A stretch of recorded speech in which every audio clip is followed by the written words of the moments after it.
আজকের এই জনতা পূর্ব মুহূর্তে উপস্থিত জেলা সম্মানিত জেলা আমির সহ জেলা নেতৃবৃন্দ, সামনে উপস্থিত সম্মানিত মুসলিমবৃন্দ, আসসালামু আলাইকুম ওয়া রাহমাতুল্লাহ। আল্লাহ শুকরিয়া, রসুলের প্রতি দরুদ, সাহাবা আজমাইনদের রুহের মাগফিরাত কামনা করে আমি আপনাদের সামনে আল কোরআনের সূরা দোহা 4 নম্বর আয়াতটি তেলাওয়াত করেছি। সম্মানিত উপস্থিতি, এই আয়াতটি সম্পর্কে আমার শ্রদ্ধাভাজন ভাই আজকে দুনিয়া থেকে বিদায় নিয়েছেন, আন্তর্জাতিক সম্মানিত শ্রমিক কল্যাণ ফেডারেশনের সভাপতি। তিনি এই আয়াতটি সম্পর্কে আমাকে বলছিলেন যে ভাই, আল্লাহ তো আমার রসুলকে জানিয়েছেন যে দুনিয়ার জীবনের চেয়ে আখিরাতের জীবনটা বহু গুণে উত্তম। সুতরাং আমরা তো জীবনটা গ্রহণ করতে পারিনি, আমি বললাম অবশ্যই পারি ভাই, ইনশাআল্লাহ।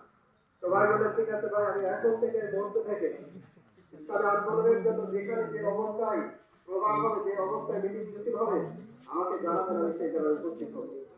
সমস্ত উপস্থিতি ভাই সেটা গ্রহণ করে ইসলামী আন্দোলনের একটি প্রোগ্রাম থেকে বাড়ি ফেরার পথে সাহায্য